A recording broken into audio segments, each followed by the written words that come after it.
આજ રોજ આપણે સૌ જાણીએ છીએ પ્રમાણે જામનગર અને દ્વારકા જિલ્લાને કનેક્ટિવિટીની દૃષ્ટિથી રેલ વિભાગ દ્વારા માનનીય પ્રધાનમંત્રીશ્રીના નેતૃત્વમાં આજ કેબિનેટની મંજૂરીની મહોરના માધ્યમથી એક ખૂબ મોટી ભેટ મળેલ છે, જેમાં આપણે પહેલાં વિરમગામથી કાનાલુજ સુધીનું ડબલિંગની મંજૂરી મળી હતી અને એ કામ અત્યારે પૂરજોશથી જ્યારે આગળ વધી રહ્યું હોય ત્યારે કાનાલુજથી ઓખા સુધીનું રેલવે ટ્રેક ડબલિંગની મંજૂરીને આજે કેન્દ્ર સરકારમાં નરેન્દ્રભાઈ મોદી સાહેબના નેતૃત્વમાં આજે કેબિનેટે એને મંજૂરી આપી અને પીએમ ગતિ શક્તિ અંતર્ગત જે નેશનલ માસ્ટર પ્લાન છે અને જેનો મુખ્ય ફોકસ મલ્ટી મોડલ કનેક્ટિવિટી ઉપર અને સાથે સાથે લોજિસ્ટિક એફિશિયન્સી વધારવા ઉપર એનો જે ફોકસ છે એ ફોકસને પણ બિલકુલ ધ્યાનમાં રાખી અને આપણો બિલકુલ છેવાડાનો સીમાવર્તી આખો વિસ્તાર દેશના મુખ્ય યાતાયાત સાથે ખૂબ સારી રીતે જોડાઈ શકે એ પ્રકારની વ્યવસ્થા ઊભી કરવાના ઉદ્દેશ્યથી યાત્રાધામનો પણ વધુ વિકાસ થાય અને યાત્રાધામમાં જે યાત્રાળુઓ આખા દેશમાંથી ને વિશ્વમાંથી આવતા હોય છે એને પણ કોઈ કનેક્ટિવિટીના ઇસ્યુ ના થાય એ પણ ધ્યાનમાં રાખી અને કાનાલુજથી ઓખા સુધીનું લગભગ અપ્રોક્સ 159 કિલોમીટર્સ નો આખો ડબલિંગ ટ્રેક રેલવે ડબલિંગ ટ્રેકની મંજૂરી આપવામાં આવી છે. અને આપણે સૌ જાણીએ છીએ મુજબ અત્યારે કાનાલુજ સુધીનું ડબલિંગનું કામ રેલ વિભાગ દ્વારા ખૂબ સારી રીતે અને પૂરજોશથી એ કામ આગળ વધી રહ્યું છે. એનું કમ્પ્લીશનનું જે પ્રોજેક્શન છે એ લગભગ આવતા વર્ષે એટલે કે 2026માં જૂન મહિનામાં એ પૂર્ણ થાય એવી એક શક્યતાઓ છે. અને એ પછી તરત જ ડબલિંગનું કામ કોઈ પણ જાતના રૂકાવટ વગર, કોઈ જાતના ડિલે વગર એ કન્ટિન્યુડ પ્રોસેસ અંતર્ગત એ ઓખા સુધી ડબલિંગનું કામ આગળ વધારવામાં આવશે.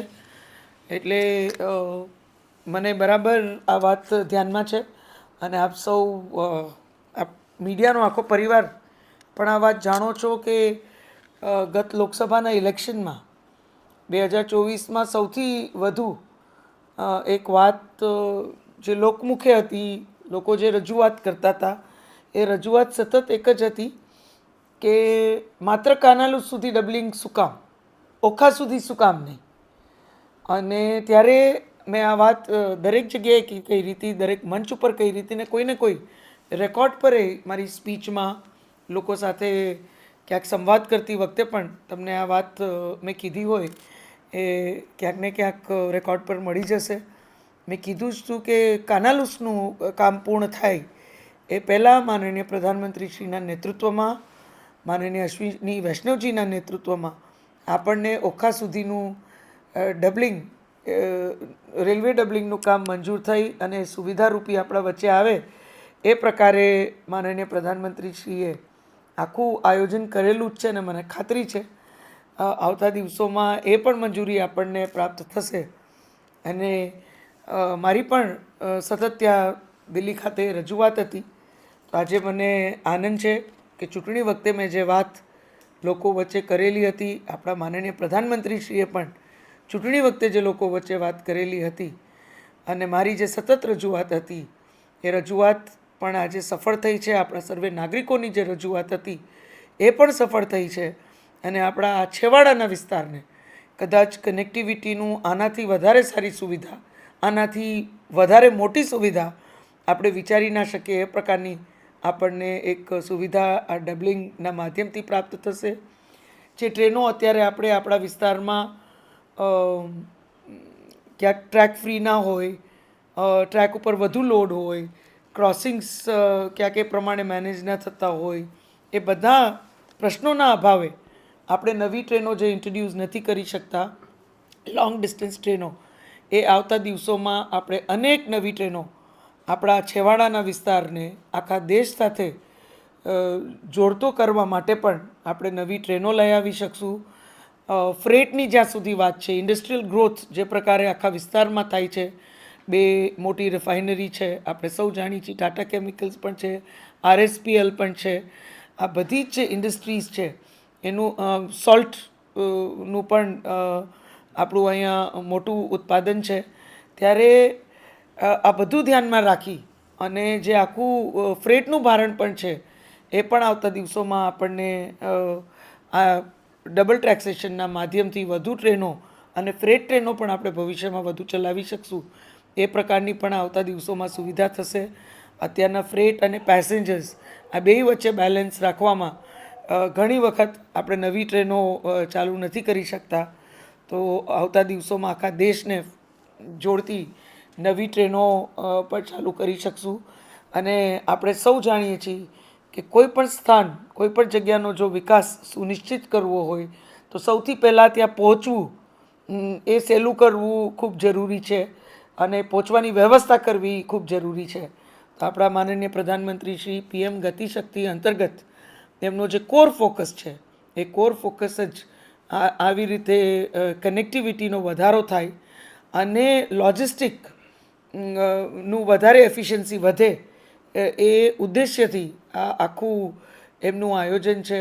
અને મને ખૂબ જ આનંદ છે એ વાતનો કે આપણા છેવાડાના વિસ્તારને માનનીય પ્રધાનમંત્રીશ્રીના નેતૃત્વમાં આટલું મોટું પ્રાધાન્ય મળ્યું છે. 2014થી લઈ અત્યાર સુધી એમના નેતૃત્વમાં અને સાંસદ તરીકે ક્યાંક મને પણ નિમિત્ત થવાનો અવસર પ્રાપ્ત થયો છે કે આખું ઓખા સુધીનું ઇલેક્ટ્રિફિકેશન હોય, અનેક નવી ટ્રેનો હોય, વંદે ભારત હોય, દુરંતો હોય, હમસફર હોય, આવી અનેક નવી ટ્રેનો પણ આપણને પ્રાપ્ત થઈ છે.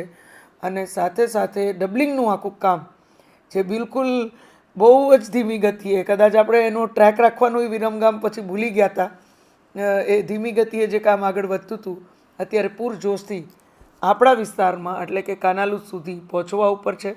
અને કાનાલુસથી આવતા દિવસોમાં ઓખા સુધી જ્યારે એ સુવિધાને આજે મંજૂરીની મહોર કેબિનેટમાં મારવામાં આવી હોય ત્યારે હું સમગ્ર હાલાર વતી એટલે કે દ્વારકા જિલ્લા વતી, જામનગર જિલ્લા વતી માનનીય પ્રધાનમંત્રીશ્રીનો અને રેલમંત્રી આદરણીય શ્રી અશ્વિની વૈષ્ણવજીનો હૃદયપૂર્વક ખૂબ ખૂબ આભાર વ્યક્ત કરું છું.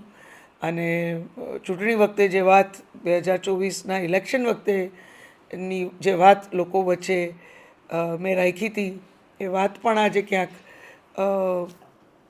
નાગરિકોના જ આશીર્વાદથી સાર્થક થતી આપણે સૌ જોઈ રહ્યા છીએ. ત્યારે હું સર્વે નાગરિકોને પણ હૃદયપૂર્વકના ખૂબ ખૂબ અભિનંદન પાઠવું છું.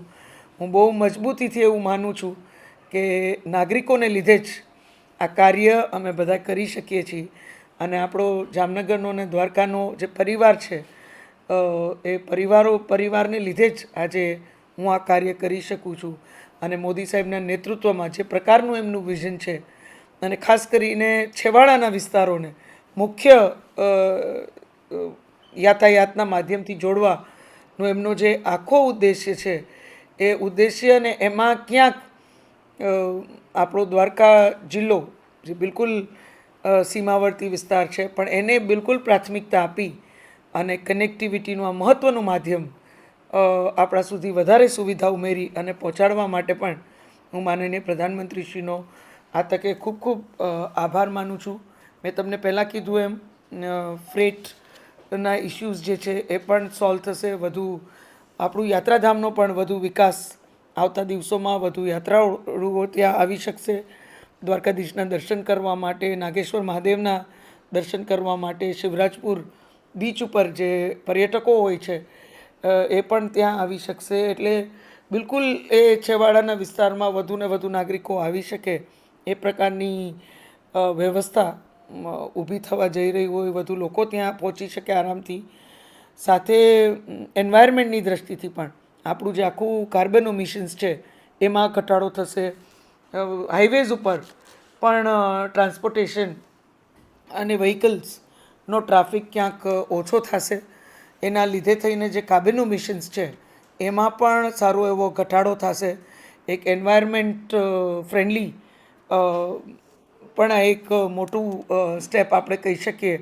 એ પ્રકારે સરકારના આ નિર્ણયથી એ એન્વાયરમેન્ટની વાત હોય, ક્યાંક લોજિસ્ટિક એફિશિયન્સી વધારવાની વાત હોય, એન્વાયરમેન્ટ કન્ઝર્વેશનની વાત હોય, સાથે લોકોની સુવિધા અને છેવાડાના વિસ્તારમાં પહોંચવું ને ત્યાંથી લોકોને આખા દેશમાં પહોંચવું આવતા દિવસોમાં એ ઘણું સહેલું થઈ જશે.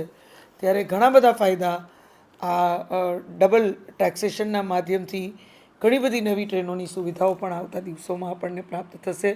ત્યારે પુનઃ માનનીય પ્રધાનમંત્રીશ્રીનો આટલી મોટી ભેટ આપણા છેવાડાના વિસ્તારને, જામનગર સંસદીય ક્ષેત્રને, જામનગર અને દ્વારકા જિલ્લાને આપવા બદલ હું એમનો હૃદયપૂર્વક ખૂબ ખૂબ આભાર વ્યક્ત કરું છું.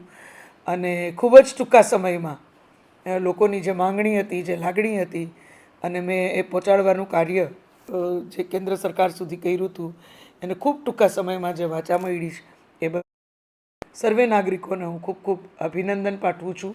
અને માનનીય પ્રધાનમંત્રી શ્રી માનનીય અશ્વિની વૈષ્ણવજીનો ખૂબ ખૂબ આભાર વ્યક્ત કરું છું.